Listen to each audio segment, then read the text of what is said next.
Halo, assalamualaikum warahmatullahi wabarakatuh. Jumpa lagi dengan saya Freddy Sudaryanto seperti biasa di kasus Jalan Cagak Subang. Kalau saya berani mengatakan bahwa kasus Subang ini memang semakin panas ya. Semakin hari semakin panas dan semakin penasaran kita terhadap hasil apa yang akan kita lihat nanti. Karena kita yakini bahwa pihak kepolisian sedang bekerja sangat masif, sangat senyap ya, masif tapi senyap. Artinya bahwa pergerakannya memang tidak terlihat, tetapi bahwa nyata ada pergerakan dari pihak kepolisian bahwa untuk menuntaskan kasus ini, terutama ada 3 poin, yaitu obstruction of justice, sekolah atau yayasan, juga termasuk status MAA. Ini semua lagi diprogreskan atau misalkan akan diselesaikan seperti itu ya. Tentu satu, saya bilang bahwa obstruction of justice tidak hanya berhenti sampai di Ibda Taryono, tapi tidak menutup kemungkinan nanti akan muncul para tersangka baru. Karena sekali lagi bahwa suatu kejahatan itu tidak mungkin hanya satu orang yang melakukan ya. Karena suatu kejahatan kalau satu orang yang melakukan maka akan cepat terungkap, tetapi harus dilakukan lebih dari satu orang agar semuanya bisa membuat suatu jaringan yang bisa saling menutupi, termasuk juga sekolah dan yayasan. Sekolah dan yayasan sampai sekarang belum ada ke arah tersangka, tetapi bahwa kita yakini bahwa di sana sudah ada proses pelanggaran. Maka proses pelanggaran itu menjadi pegangan dan kunci kita sebagai masyarakat untuk memegang kepada pihak kepolisian bahwa ini sudah ada pelanggaran, dan pelanggarannya sudah jelas bahwa adanya uang negara yang dimanipulasi karena ada data fiktif, kemudian pencarian dana bos dan lain sebagainya, sudah jelas itu semua. Berarti kita tunggu dan kunci pegang siapa yang akan jadi tersangkanya nanti. Sebenarnya kita sudah bisa menebak siapa-siapa saja ya, karena ruang lingkup di yayasan atau sekolah ini sangat kecil dan kita bisa menebak siapa-siapa saja. Tergantung ini ya, seberapa cepat dan keberanian dari pihak Polda Jabar untuk bisa menentukan ini semua. Kemudian juga status MA maka kita akan tunggu sampai di mana kelanjutannya, seperti itu. Kemarin setelah saya membuat video saya masalah hal yang berkaitan dengan masalah alibi dan lain sebagainya, ada yang berkata kepada saya dan menanyakan, "Bang Freddy, masih percaya sama pernyataan Angger?"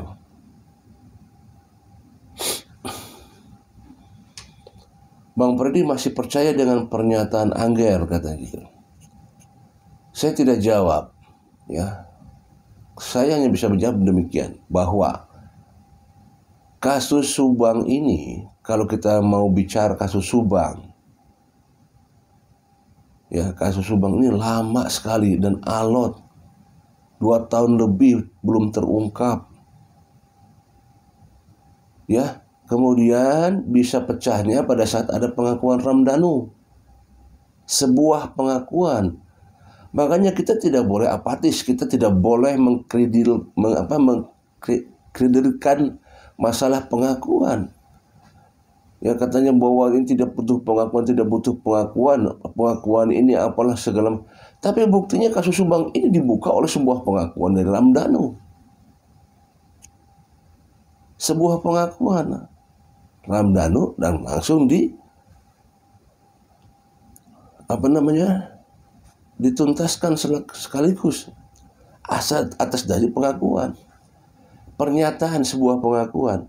Kalau ada yang mengatakan Bang Freddy masih percaya sama pernyataan Angger, saya bicara begini, bahwa sebuah pernyataan pengakuan, mereka menyebutkan nama, baik itu Ramdhanu ataupun Angger.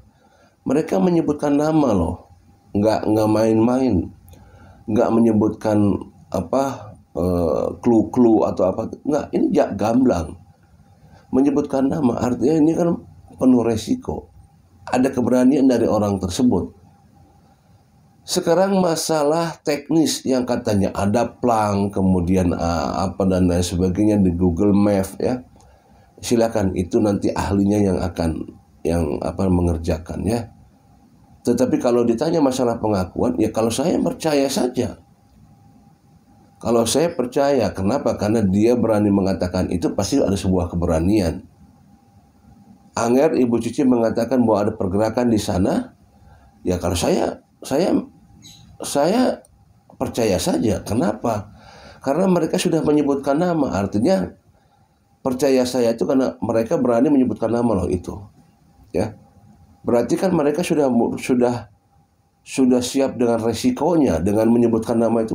Dia sudah siap dengan resikonya, walaupun dia hanya menyebutkan nama, tidak menyebutkan pembunuh ya.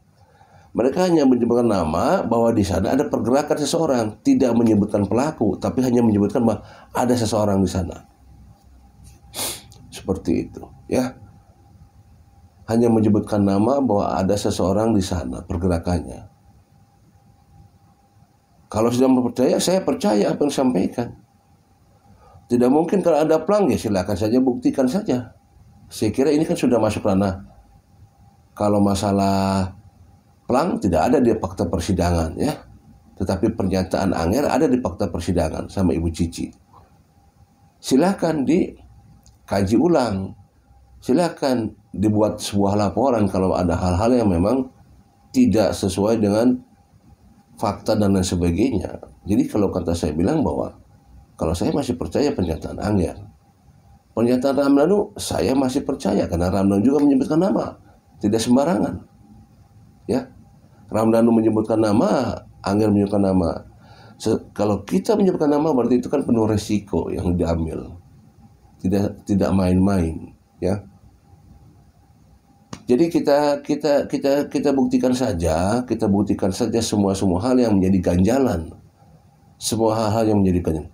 Bang Freddy, saya lihat di video orang lain ada pernyataan Bang Freddy masalah bukan perencanaan atau spontan. Betul. Kan saya sudah pernah bilang di video saya bahwa saya dulu pernah mengatakan begini. Tapi seiring waktu, informasi kita masuk, segala masuk, kan kita berpikir ya, belajar dari sana. Akhirnya kita jadi berubah. Pernyataan saya bahwa dulu ini bukan perencanaan, ini spontanitas. Dulu saya mengatakan demikian. Ya karena dulu masih sedikit informasi yang kita dapat. Masih hanya dugaan-dugaan. Tapi seiring waktu bahwa di sana sudah ada tersangka dan mengatakan demikian, akhirnya kita bisa berubah, menganalisa kembali. Wah, ini betul-betul sebuah perencanaan. Ya kan? Artinya pada saat dulu kita tidak sedikit kita terpengaruh, ya. Karena ada pernyataan orang-orang saksi demikian. Oh, jadi kita labil pada saat itu. Kenapa? Pada saat itu kan kita masih menganalisa, masih menduga-duga pada saat itu. Dugaan kita pertama ke sini, ke sono, ke sini. Ya, ada kecurigaan ke sini, ke sono, ke sini kan gitu. Tapi seiringnya waktu berjalan, informasi didapatkan, kemudian ya kita bisa berubah. Kita tidak bisa kalau misalkan terus nggak bisa. Selama ada perubahan, selama ada informasi, ya kita bisa saja berubah. Sekali lagi seperti itu. Oh Bang Freddy, sekarang kan banyak informasi. Ada informasi nih yang terbaru bahwa ini bukan pelaku dan ini bukan pelaku eksekutor dan lain sebagainya. Ada perubahan. Nah, informasi yang kita dapat itu kan memang sekali lagi bahwa informasi itu harus kita pasal-pasalnya kita satukan. Apakah ada nggak pasal-pasal yang terputus gitu?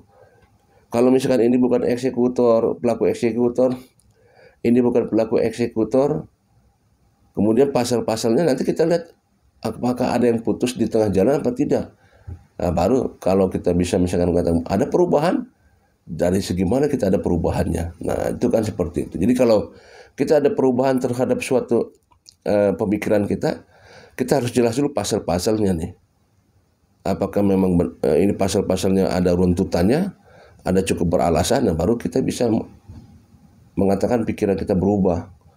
Selama pasal-pasal itu belum jelas dan lain sebagainya. pembuktiannya seperti itu.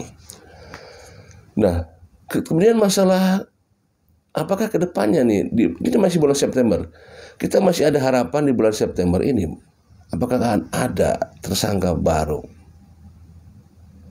Ya, apakah akan ada segera P21? Sekarang kalau yang P21 sekarang ada 2. Kalau kemarin kita masih 1. Sekarang kita menunggu P21 ada 2. 1 P21 untuk MAA, 2 ada P21 untuk Ibda Taryono. Kita menunggu 2 nih untuk P21.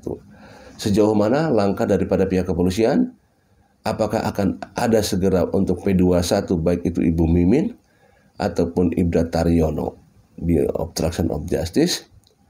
Apakah akan ada tersangka baru dulu ataukah akan ada dulu P21 sehingga menyeret yang lainnya? Kita tunggu saja seperti apa ya. Ini sangat menarik sebenarnya, sangat menarik. Kita tunggu saja. Assalamualaikum warahmatullahi wabarakatuh.